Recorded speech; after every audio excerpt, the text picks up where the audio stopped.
Week 5 nanti di hari Sabtu, pas banget lagi tuh. Jam 6 sore, Alter Ego versus Aura. Best buying in MPL. Karena kita akan lihat apakah bursa transfer setelah tengah season akan makin meledak. Bisa jadi, gak ada yang tahu dong. Ada yang Ya. naik turun mungkin, tapi draft. Dari game kita yang kedua, sekarang kembali dimulai first pick untuk Onyx, Baxia dan Vexana. Vexana sekarang udah jadi primadona nih, Be. Udah bukan jadi primadona lagi, dia kayaknya udah bener-bener jadi ratu Necrocrypt ya, yang sangat menakutkan sekali dengan Eternal Guard-nya. Karena Eternal Guard-nya akan otomatis akan membuka semua map di kendali objektif. Dan tidak ada map yang benar-benar kosong ketika ada Eternal Guard nantinya mukul-mukulin siapapun yang melepaskan Vexana. Visionnya kebuka, ngeselin sih memang itu ya. Tapi nih, untuk beberapa tim banyak yang bilang pengen ngelepasin Matildanya Aura.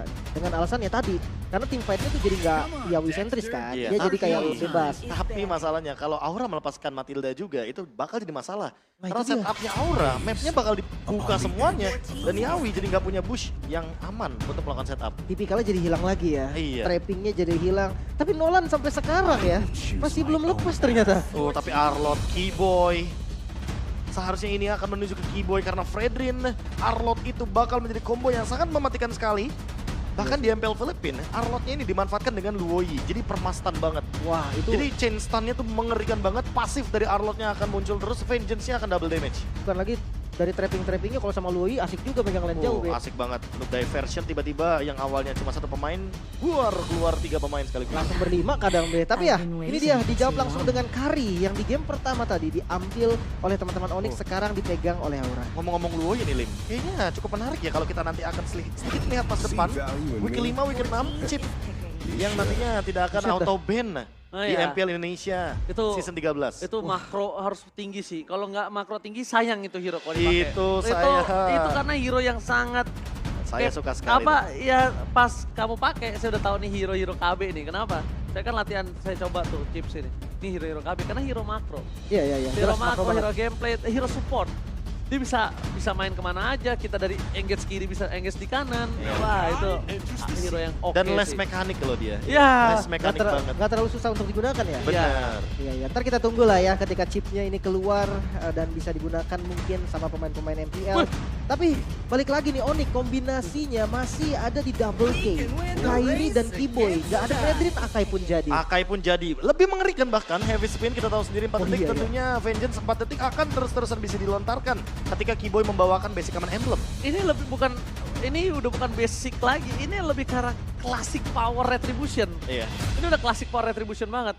Dan kalau misalnya kita lihat ini agak cukup menentukan dan bahkan ada sedikit pesan untuk Yawi dari Benny Cutie. Oke, Semoga sukses di MPL Indonesia season 13. Saya berharap kamu bisa mengalahkan timnya Kairi. Wow. Oke. Benny. Benny ya, sang mantan timnya dulu. Sebuah statement yang cukup menarik ya, karena langsung targetnya. Papi Timnya Benny. Kairi, Onyx, Papi Benny. Benny. Benny apa Buni nih? Benny. Buni di RRQ. Buni di soalnya. RRQ. Grok. Nah. Ini dia yang tadi sempat aku mention. Berikan ruang untuk Grok. Dan ini akan membukakan ruang juga bagi Gugun. Agar nantinya tinggal kita lihat seberani apa Onyx untuk nge-punish Yawi. Bedanya, Aura sekarang berhadapan dengan Onyx.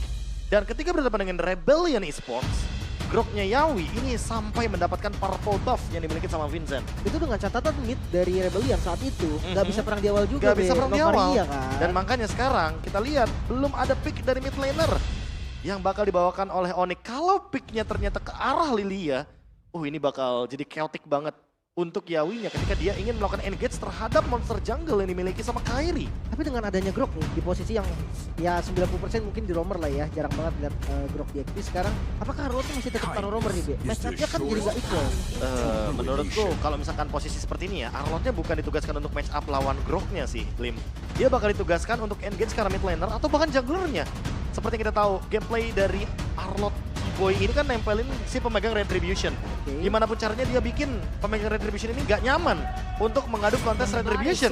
Sehingga kalkulasinya akan miss dan fokus dia adalah ke HP-nya dari Gugun itu sendiri. Apalagi dengan Fredrin nih, kalau stacknya nggak nyampe 3, dia nggak bisa Abrasive Wrath. Oke, menarik ya. Berarti memang ntar job desk-nya tergantung dari responnya si Grok lagi nih. Benar. Dia bisa matiin gerakan Grok dengan bedain gerakannya. Nggak mau ngikutin pola permainan dari Groknya sendiri. Iya, berarti yang ditutup adalah nanti gimana caranya pick dari dua bawahnya Onyx ini, mid laner dan XP-nya itu bisa team fight bareng sama Akai. Oke, harus yang strong banget berarti ya. Harus yang strong banget. Kalaupun nanti ternyata Boots yang membawakan Arlotnya, entah kenapa permainan pick off bisa dibawakan oleh teman-teman dari Onyx dengan membawakan Kaja, agar nantinya Kaja dan Arlot ini bisa menjadi kesatuan yang sangat-sangat signifikan dengan lagi-lagi vengeance pasif dari Arlot. Wah, tapi belakangan ini sih jujur ya. Kaja baru ada di Dewa. Gua Ada di Rebellion sempet ya. Iya, tapi Audi. ya memang itu sangat dibutuhkan. Cuma kalau misalnya Kaja di tangan dari Kiboy, ini akan bebas banget untuk sosok Boots-nya. Dan kalau dia pakai itemnya damage lagi, Oh, tajam banget tuh pasti damage-nya. ya apalagi sekarang kan udah Sakit. muncul nih. Banyak banget si Halberd Heptasis Bener. early game. Arlot bisa menyentuh ke 800 damage. Lebih ke hybrid tapi ya. Hybrid Nggak tetap. full damage banget. Kalau ngering iya mau full damage petrify silakan. Nah itu tinggal colok-colok nge-kill. Novaria, wow. Aku kira bakal ngedinai karena Lilia karena kita sudah melihat ada Grok di sana. Berarti Yeskiel akan membawakan kembali Novarianya. Tapi kita tahu Yeskiel ini sangat power dengan Novaria, jangan lupakan itu loh. Power banget. Benar. Dan ditambah lagi sekarang dia bisa combine sama Yawi. Cuma problemnya adalah dia butuh EXP laner yang bisa melakukan burst damage. Oke. Kenapa? Ini akan bermain dengan tiga player mereka biarkan Kabuki farming, biarkan Gugun bermain. Karena mereka akan kombinasikan sama aja kayak Guinevere dengan Novaria. Element of Surprise Element Badang of Aran Surprise-nya. kah? Badang Aran punya sisi power, connecting sama Grok juga. Gimana landing jauhnya nanti, Be? Landing jauhnya bisa dikendalikan karena kebetulan sepertinya pick Lunox? dari teman-teman Onyx tidak akan memegang lane jauh sehingga itu dia jawaban atas dua pick bawah nantinya adalah hero-hero yang bisa team fight dan bisa pegangin Groknya ketika Yawi akan invade ke arah Kairi. First Lunox in MPL Indonesia season 13 kali ini Profesor. Ditambah lagi, ini possible banget Lin Lunox. untuk bisa membawakan Lunox dengan Purify-nya. Jadi walaupun dia di geng sekalipun, dipaksa masih dengan bermain dengan metode yang cukup cantik. Jadi dia bisa menghindar gitu Lin. Oh bisa aja Ranger emas. Iya kan? Ada BA Onyx bilang permainan cantik. Bener, kasih cantiknya nggak ada kesana mulu. Iya, Boleh tapi lihat memang tuh. tapi aku setuju Lim, permainan cantik kenapa? Karena lagi dan lagi ada Ruby. Jadi pemegang sisi powernya ada 3 di sana. Betul. Dia mau makan Grok nggak sih ini main Lunox, Be? Iya, Dia Iya, makan mereka Grok makan pasti Grok. patah kan? Ditambah lagi Exbolok lagi. Groknya bales, ya udah gue cuma Purify abis itu gue selesai. Iya. Ini skenario yang tadi lu bilang lebih berjalan lagi nih, Be. Jadi Arlotnya memang kontrolnya nanti untuk invade jungle. Mungkin bisa clear bareng di tengahnya bareng sama Lunox. Ya bareng sama kakaknya juga. Tapi kalau ngomongin rotasi, itu bakal bahaya juga nih. Kalau Nah, seandainya Grok itu sih. Yawi kepotong jalannya. Itu, kalau misalkan Grok Yawi kepotong, Grok dari Yawi nggak bakal bisa buka map, itu bakal kesulitan banget. Makanya teman-teman bisa lihat sendiri bagaimana survive ability yang dimiliki sama Onyx kali ini akan lebih powerful dengan hero-hero yang mereka jalankan. Tapi control ability yang mereka bawakan, ada Ruby, Grok, dan bahkan Fredrin. Semuanya sisi power dan tentunya membuat Kairi akan kesulitan ketika invade ke area dari Turtle Objective atau bahkan Lord Objective. Alright, masih dalam kondisi Onyx yang di tangan dari Onyx. Tapi Gugun nggak pernah kendor untuk membuktikan dia bisa menjadi jungler yang cukup baik di MPL Indonesia. Tapi ini adalah match point, jadi buat kalian semua MPL Arena boleh minta tepuk tangannya. Match point, ingat Aura sangat butuh poin ini. Satu kesalahan aja nih, mereka kena clean sweep jatuhnya. Tapi lihat ini gerakan klasik dari Grok selalu bisa untuk invade jungle dan lihat respon dari Kiboy ternyata mereka tetap datang, Be. Tetap Selalu, datang loh dia selalu ternyata. datang. Kayaknya nggak jadi masalah sih, bakal dihandle terus kalau begini sama Kiboy. Menarik banget. Dan untuk di mid lane sendiri, Lunox memang terhitung hero yang lumayan strong. Dengan Starlight Pulse dia bisa untuk recover darahnya. Tapi lawannya Matilda yang clearance cepet, Be. Iya, dan bahkan kalau kita berbicara Cosmic Vision itu akan memberikan efek slow. Dan ingat, efek slow juga termasuk sisi power. Tapi kali ini team fight di early gamenya menutup Gugun dan Yawi. Ini yang aku maksudkan Ranger Mas dan juga Lim. Grok dari Yawi nggak bakal bisa lewatin sungainya. Karena terlalu banyak parameter di sana, Prof. Setuju. Banyak yang menghentikan dia dan bahkan kalau kita saksikan, Kiboy dari pertama dia menggunakan Arlotnya sekalipun, dia selalu merespon. Dia selalu merespon siapapun yang melewat sungai dan bahkan kalau dia pengen coba ngebuka ke arah jungle dari tim Aura, dia nggak segan-segan untuk masuk. Iya, setuju banget. Dan ini roamer, Be. Tapi bawa Trill. Bawa Trill. Ini yang menarik tentunya dari Kiboy. Dia tahu power dari Arlot. Dia udah punya survive ability dari Vengeance. Tapi kali ini sepertinya harus ada flicker yang terpicu di early game. Mau tidak mau, tidak ada flicker untuk turtle pertama. Informasi yang begitu mahal, ini tipikal dari Aura juga nih. Mirip sebenarnya ya. Iya. Mereka tuh selalu mencari sebuah source yang bisa di-bait sebelum turtle atau objektif lainnya muncul. Dan sementara Yawi untuk saat ini sebagai yang flickernya dia gunakan lebih banyak di game yang pertama 4-2. Sepertinya akan ada cerita yang berbeda di game yang kedua kali ini. Bukan cerita yang berbeda lagi, tapi lihat gimana Yeskiel bahkan harus melakukan sedikit rotasi karena top lane. Karena dia butuh banget untuk mengcover Aran yang dari tadi cukup terpressure. Kalau sekarang Aran memaksa dengan Unoffended atau menuju ke arah seorang Sas, ini nggak wise banget Profesor KB. Kenapa nggak wise? Karena dia akan sedikit kekurangan power di arah pit turtle utamanya mereka. Dan ini setup dari Yawi. Watchers untuk ofensif, tapi heavy speed di depan sana mencoba untuk menutup seorang Yawi dan sempat didapatkan. The power of retribution di tangan dari seorang Kyrie. Dipukul mundur, dipegangin kakinya oleh seorang booster. Bakar double kill dari Sans. Dibalaskan dengan adanya Gugun. A press ward dari double kill menutup dari keuntungan Sans. Dan bakar triple kill di tangan dari Rookie of the Week, Gugun. Wow, Kyrie-nya bakal ditabrak juga. Purple-nya nggak dikasih free nampaknya Bang. Oke. Masih di engage lagi Gugun walaupun kehilangan objektif tapi dia tidak mau menghilangkan kerugiannya. Oh my god, bahkan di belakang sana mereka menutup ke arah seorang Kyrie. Meskipun begitu dengan 2 poin kill di tangan dari seorang Putri ini menandakan kalau Audi tidak kenal getar. Tiba kembali terjadi, final slash masih bisa diimun oleh seorang Yawi. Mencari di mana temboknya bisa disusupi oleh seorang Yawi untuk menghindari final slash. Lagi-lagi Gugun yang mampu kali ini mengambil objektif bahkan dengan team fight yang hampir terbilang sangat panjang. Memang diuntungkan ke arah Fredrin. Ini early tempo yang sangat-sangat ofensif dari kedua belah tim. Gila. Suns juga berani banget walaupun masih berada di level yang cenderung early game. Dan kita tahu sendiri Lunox ini tipe yang late game banget. Dan pertanyaan aku Profesor KB dan juga Lim, Onyx bermain dengan agresif biasanya itu mereka jarang kalau di arah early. Kenapa? Karena siapapun yang agresif dia akan cuma nerima doang. Nah tapi itu dia Onyx, adaptif banget. Dia ketika berhadapan dengan alter ego, game satunya juga cenderung pasif. Iya kan? Dia Tapi cenderung dia pasif. adaptif banget di game yang kedua. Dan ini yang terbukti ketika kita melihat Aura mendapatkan hero selain Matilda. Dia bakal main ofensif, ternyata Onyx jauh lebih agresif lagi. Yes. Dia merespon dengan tindakan preventif yang luar biasa di early game seperti ini. Sehingga tidak kalah dari segi poin kill. 4-4 di menit yang keempat. Lagi-lagi, it's all about tindakan preventif, Lim. Yang gue suka sebenarnya pick Lunox-nya loh. Groknya Yawi. Kita mungkin ngelihat kan, based on recent match-nya bersama dengan Rebellion. Ini benar-benar powerful di arah jungle musuh. Dengan adanya export dan juga Lunox, kayaknya Yawi pun harus mikir 2 kali bahkan 3 kali untuk masuk ke jungle yang dimiliki Onyx. Oke, tapi nampaknya dengan adanya 3 pemain yang terdeteksi membuat para pasukan dari tim Aura mereka harusnya berani untuk melakukan setup. Tapi lihat di arah bottom lane ada 2 teamfight yang terpecah belah dan Yawi dipokin damage dengan adanya War X yang terlalu sakit dan bahkan Yawi dipaksa mengeluarkan flickernya. Boost akan coba ditahan dengan energy rush dan secara Gugun. Berhasil di cover dengan sangat baik tapi Aran di sana juga harus menjadi korban keganasan dan bahkan Lost Eternity for nothing. Meanwhile dari bottom lane mereka berhasil melakukan ganking. Tugas yang bisa dilakukan Gugun adalah dia mendapatkan turtle. Itu the best thing dari yang terburu. Wajah dikeluarkan power of retribution. Dan tangan Gugun.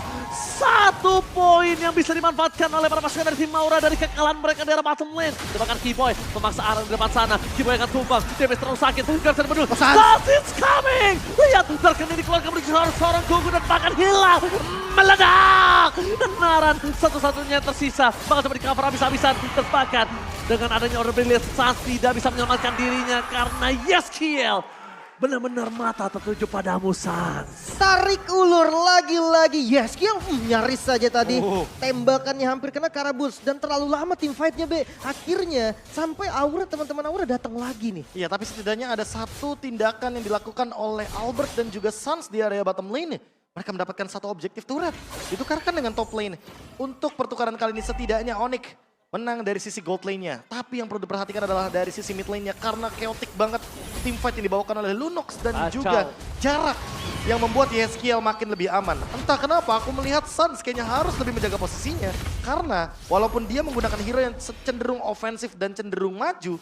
Tapi Yeskiel jauh lebih di belakang sana dan tidak tersentuh sama sekali ketika nanti team fight besar. Satu-satunya cara adalah entah Keyboy atau bahkan Boots yang akan ngezoning secara bebas agar Yeskiel tidak mampu untuk mendeliver damage tersebut ke arah Suns dan juga Albert. Kayaknya susah sih Be kalau sejauh itu ya. Iya. Apalagi kalau ngomongin Boots, tugas dia juga kan ngepok ke arah Yawi kan. Terus Iya. damage-nya ini loh yang diharapkan bisa mukul mundur Yawi, apalagi War X nih. Wah tajam banget sih ini Tajam apinya banget nih. sih dari early game dan bahkan menuju ke arah brute force. Ada tambahan damage lagi di sana. Cenderung physical damage. Tapi untuk kali ini kalau kita melihat dari Gugun, dia benar-benar kuat banget secara objektifnya dan bahkan ingin memasukkan team fight besar lagi. Lihat Keyboy di sana, bakal coba ditarik mundur ke belakang dari seorang Albert. Pasti menghindari pergerakan dari seorang Gugun, tapi tampaknya Yawi. Wajah Oh, tidak no! bisa dihindari dan ternyata Albert berhasil menggocek seorang Yawi. Lihat, gocekan dari seorang Albert tidak bisa didapatkan apapun dari Albert. Yawi, dia tumbang tanpa ada pertukaran dari Albert. Setidaknya ada Sans yang tumbang. Kalau Sans tadi juga nggak tumbang. Kalau dia punya flicker, wah ini benar-benar ada satu kata untuk mereka, rugi benar. Wah, ini rugi banget soalnya kalau misalkan kita berbicara flicker dan resource yang tersisa di turtle yang ketiga. Kalau ini jadi perfect turtle buat Aura, teamfight di Lordnya akan lebih menarik sekali. Dan kali ini kalau teman-teman bisa lihat Woods masih bersikukuh untuk memegang Gugun. Tapi lihat di sana ada power of retribution. Kalau di paket trade 1 lawan 2. Dan itu akan sangat merugikan sekali bagi Kari yang hanya membawakan Purify. Mau nggak mau Kabuki bakal lebih di cover oleh Aran dan juga Yawi. Permainan yang menarik sekali dari sisi gold lane Aura. Mereka ingin bermain dengan cover dibandingkan bermain dengan ofensivitas walaupun dalam keadaan winning dari segi gold dan objektif seperti ini. Oke, dan Lunox. untuk fact-nya ya, Lunox menjadi hero ke-56 yang hadir di MPL ID Season 13 setelah terakhir digunakan pada MPL Season 12. Ini menarik sekali. 56 hero sudah digunakan dan tinggal kita menunggu siapa nih kira-kira hero ke-57 yang akan dibawakan nantinya di MPL Indonesia Season 13. Kayaknya nanti sih, Be. Chip kayaknya, Be. Baru pengen Mungkin chip ngomong chip bisa possible itu. atau Lui. Wah, kalau ngelihat dari MPLP, Chloe ini menjadi salah satu center yang lumayan oke loh. Dan bareng sama Arlot loh, selalu bareng sama Arlot. Tapi ini kondisinya kalau misalnya Chloe ini nggak bisa sembarangan Profesor. Bener, Dia nggak bisa setuju. sembarangan dalam kondisinya. Dia harus kondisi tertentu. Apalagi bermain yang front to back. Dia sangat kuat. Tapi kalau misalnya tiba-tiba ada permainan kayak Cloud, jump in, mainin Link. Di Ada depan sana, Assassin. Assassin, Lancelot. Itu kasihan juga Lui-nya. Berat Bener. juga dia ejam-ejam. Wah ini sambil menunggu juga buat teman-teman Epic Collaboration dari UBS Gold X MPL Indonesia Season 13. Oke, tempo sekarang diturunkan lagi. Dua tim ini bermain dengan cukup pasif, tapi goldnya masih dipegang sama Aura nih. Dan lihat Yawinya, Be. Udah nggak bisa dipok lagi sekarang. Ya buat sekarang kayaknya teman-teman dari Onyx juga nggak ragu sih buat makan Aura. Yawi kayaknya bakal lebih harus save lagi posisi di belakang.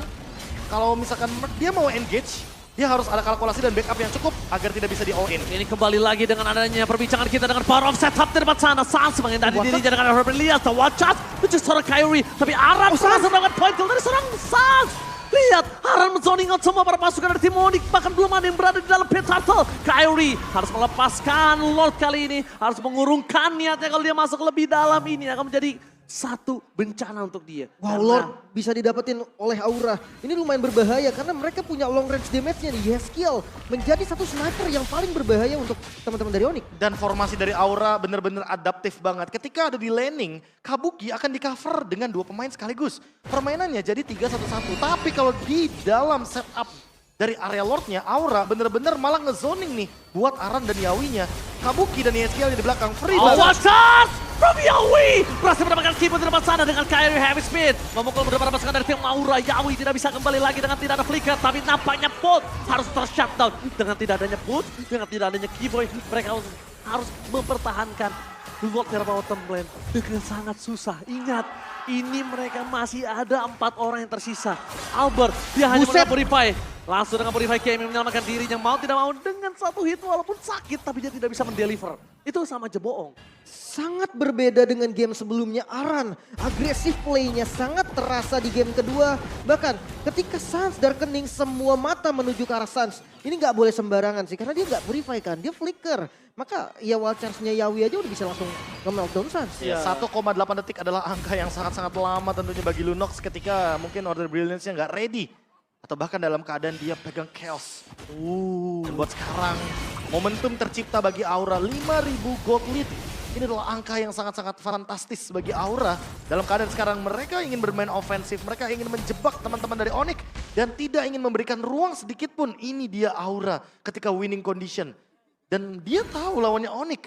Onyx ini kalau dikasih kendali map, dia bakal kuasain kendali mapnya. Apalagi ketika ada di area Lord.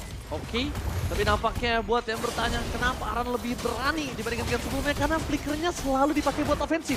Sebelumnya flickernya selalu menjadi titik paling lemah dari Aran. Ya, buat Supaya defensif. defense. Dan mereka akan paksa. Jadi Arannya nggak punya chance untuk bisa melakukan initiate. Tapi ada sesuatu yang menarik di sana. Sebuah recall. Yang tadinya mungkin ada sebuah setup juga. Itu Di gerakan tempat yang sangat di luar nalar lebih tepatnya. Game sense yang bener-bener mungkin tidak akan ada yang menotis. Kalau misalkan di bagian rumput sana karena tidak terdeteksi juga oleh Magic Sentry karena tidak aktif bagi Aura. Tapi Yang itu lebih aktif ke Magic ekstrim, Sentry-nya adalah di Onyx. Itu sangat-sangat ekstrim, berani, dan tidak ada yang mendetek di sana juga. Jadi memang itu gerakan untuk dia sendiri sepertinya. Oh, tidak terkena Astral Echo untuk seorang Albert. Ini mendapatkan sebuah keuntungan sedikit untuk Albert menjaga-jaga dirinya. Karena dari tadi kalau bisa kita lihat, kembali lagi Lim, Albert memang punya damage yang besar, sakit. Tapi kalau tidak bisa terdeliver, itu sama aja bodoh. benar-benar kelihatan banget ya. Lagian yang dimakan juga kan bagian depan ya. Iya, Sementara selalu. source damage utama dari Aura itu terlalu jauh di belakang, Yeskiel. Atau jangan-jangan gini Be, gue punya kemungkinan ya udah stance aja, flicker ke depan pakai 2 ulti. Oh, Sans Dede, target ke arah Yeskiel. Tapi dari tadi belum menemukan target yang tepat. Sementara Astral Eagle selalu mendeteksi di mana Sans berada. Tapi untuk sekarang kayaknya nggak terdeteksi. tapi di depan sana mereka akan memasuk ke belakang. Ada Final Slash for nothing dari Keyboy. Coba untuk menyapu ke arah rumput. Tapi nampaknya untung Aura mungkin merespon dengan adanya suara cing. Dan akhirnya mereka menghindari dan Dibalikin. dibalaskan. Yawi terdeteksi di depan sana. Perpasukan dari tim Aura, mereka ada tim fight terpecah belah 2. Tidak ada Final Slash kembali untuk seorang Keyboy dan Predator. Seorang Albert. Wajah mengeluarkan. Tadi lihat Kyrie. Albert pada pulih pada Kyrie. Membuat tinggal menuju ke seorang Gugun. Gugun dihindari. Purify kali ini tidak ada. Tapi lihat Gugun retribution-nya digunakan. Dan bahkan dirinya masih selamat. Meskipun begitu mereka tidak akan melepaskan pandangan dan jangkauan terhadap seorang Gugun. One last hit. Gugun still survive. Oh my god. Masih bisa selamat Gugun dengan tetes darah terakhir. Retribution memang keluar namun reset bisa dilakukan Aura. Kembali lagi setup dipegang oleh Sang Naga. Gugun still survive. Dan bahkan di sana lihat para pasukan dari tim Aura. Mereka berani untuk menuju ke arah Lord yang selanjutnya. Gugun is coming menuju ke arah Lord. Kyrie apakah dia berani untuk mengadu ke dalam Retribution depan sana. Lihat damage yang besar. Dan bahkan Kyrie gak bisa menang damage yang diberikan oleh para pasukan dari tim Aura. Sas Dark Dick shutdown. Aram menjadi pilihan utama. Meskipun begitu mereka tidak punya the power of retribution dan nampaknya kembali lagi akankah mereka merelakan Lord kali ini di tangan Aura. Ketika Keyboy bersama dengan Albert mundur, itulah tandanya mereka mengikhlaskannya. Lord untuk Aura. Tempo di game kedua sangat panas Aura. Mereka punya winning condition yang sangat terbuka bebas sekarang Be. Iya, winning condition mereka adalah tinggal memanfaatkan Lord secara bebas dan memakan semua base turret yang dimiliki sama Onyx. Sementara itu, kalau dari kubu Onyx, winning conditionnya sekarang berbeda. Mereka nggak harus untuk mendapatkan dari Lordnya. Mereka minimal dapetin dari kendali mapnya terlebih dahulu. Karena dari tadi ketika kita melihat Onyx, mereka sangat-sangat terbatas atas ruang ofensif yang dipegang semuanya sama Aura. Sekalinya mungkin King Gugun mau di-engage, backupnya ada Kabuki. Sekalinya targeting menuju ke arah Kabuki yang bebas, Yeskiel di belakang. 10 assist menjadi pertanda dan bahkan unggul 1.400 gold terhadap Suns. Membuat Yeskiel berada dalam posisi yang sangat safe sekali di belakang. Glowing One dan bahkan ada satu Magic One lagi entah menuju ke Holy Crystal, Winter Trench apapun itu. Pokoknya damage yang diberikan Yeskiel akan sangat mengerikan selama belum ada Twilight Armor. Oke, ini kemungkinan besar kalau Aura berhasil mendapatkan game ini, Yeskiel akan menjadi MVP-nya. Tapi lihat Aura di sana bakal coba untuk memaksakan mendapatkan satu base turret dipaksakan oleh para pasukan dari tim Onyx untuk selesai. Walaupun dengan super minion yang masih bergerak di arah mid dan juga di arah bottom lane. Mereka tidak mengendorkan. Council Gaming, Yawi di sana akan coba membakar para pasukan dari tim Aura. Tertrigger dari seorang Boots, tapi nampaknya untuk clear minion saja. Dan trigger yang dilakukan oleh Yawi ini tidak terlalu berimpact. Final Slash again, Keyboy, what are you doing? What happened, Keyboy? Final Slash yang berkali-kali tidak berimpact sama sekali kepada pasukan tim Aura. Ya, tapi ini secara garis besar masih bisa ketahan tanpa menghilangkan base turret sama sekali. Ya ini dia powernya dari Onyx juga. Mereka udah tahu kalau per tanggal 31 Januari kemarin, ini yang namanya Super Minion udah powerful banget. Mereka nggak mau kehilangan satu base turret sedikit pun. Dan Boots sudah punya Twilight Armor. Ini dia jawaban atas late game yang dinanti-nantikan oleh Onyx dan kawan-kawannya. Agar di lini depan Yeskiel hanya terzoning oleh Boots. Dan tidak ada satu buah meteor yang bisa mengancam ke lini belakang. Walaupun begitu Lord Advantage masih ada di tangan Aura, 1.600 gold akan tetap di lead. Bahkan sampai dengan 5.000 tapi kali ini all in lagi sepertinya. All in lagi kembali terjadi tapi Boots masih ada 1-2. Watch out from Yawi. Gagal mendapatkan Albert sedangkan free hitter serang Albert. Order Pillars dikeluarkan, mereka kehilangan seorang Aran. Tapi mundur ke arah belakang sedikit tampakkan Sans. juga menjadi korban keganasan para pasukan dari tim Aura. Aura menggigit Onyx dan lihat bahkan mereka kehilangan 3 membernya. 3 ditukar 1, bukan pertukaran yang baik apalagi dengan minion yang sudah berjalan ke arah mid lane. Best turret yang sudah sekarat mungkin bisa dihancurkan. Oke, ini sangat mudah apalagi Kabuki di depan sana. Langsung ada konsel game yang terjadi. Kukun menangkap seorang Albert tapi untungnya ada barir 1x24 jam. Panas transform dikeluarkan, mundur ke arah belakang dengan adanya Kimo yang harus hilang damage terlalu besar, tidak bisa dibendung dan membuat para pasukan dari tim Aura mendapatkan sebuah poin. Game kedua di tangan Aura. Aura membara, Aura fire. Kali ini benar-benar membakar